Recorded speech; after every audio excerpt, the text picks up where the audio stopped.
Maplewood School had one rule everyone took seriously: never touch the trophy case. That glass cabinet stood at the school entrance, polished every Friday, admired every Monday, holding every prize, medal, and cup the school had ever won. But on Tuesday morning, the most important trophy of all was gone. The Golden Eagle, the prize for School of the Year, vanished without a trace. Principal Higgins looked like he might faint. "It was there yesterday at 3 o'clock, he cried. "Gone by morning. Who would do such a thing?" Teachers whispered, students gasped. Nobody had answers. Nobody except one girl standing quietly at the back of the crowd. 12-year-old Riya, notebook in hand, eyes scanning everything. "Interesting," she said to herself, clicking her pen. Very interesting. Riya was the school's self-appointed detective. She had solved the case of the missing lunchboxes in year 4. She had cracked the mystery of the disappearing chalk in the art room. And she was absolutely certain this case would be her greatest yet. She knelt beside the trophy case and looked carefully at the floor.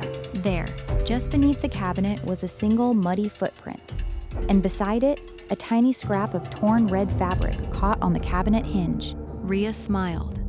"The thief left us a trail," she whispered. "They just don't know it yet." Riya got to work immediately. First, she interviewed Mr. Hobbs, the janitor.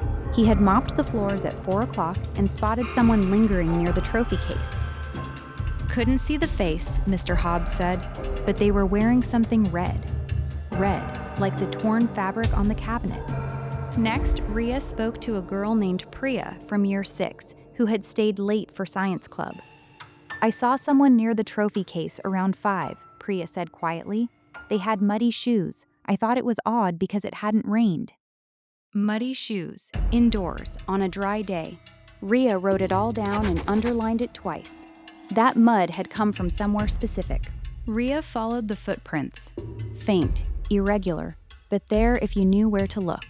Down the main corridor, past the gymnasium, around the corner, and then they stopped, right in front of the sports storeroom door. Riya stared at the door, then at her notebook, then back at the door. She took a slow breath and knocked. The door creaked open. And there, sitting on a crate in the corner, was Danny Marsh from year 5. Red hoodie, muddy trainers, the Golden Eagle trophy in his lap. His eyes went wide when he saw Riya. I can explain," he stammered. Riya stepped inside quietly and sat down on a box across from him. "I know you can," she said calmly, "so go ahead." Danny's voice shook as he spoke. He had practiced football every single day for a year to make the school team. But last week, he didn't make the cut.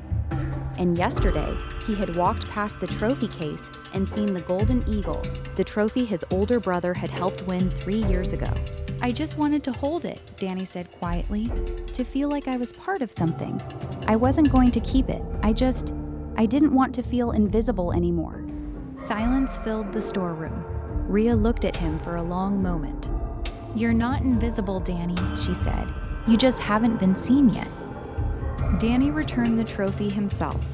He stood in front of Principal Higgins, hands shaking, head down, and told the whole truth.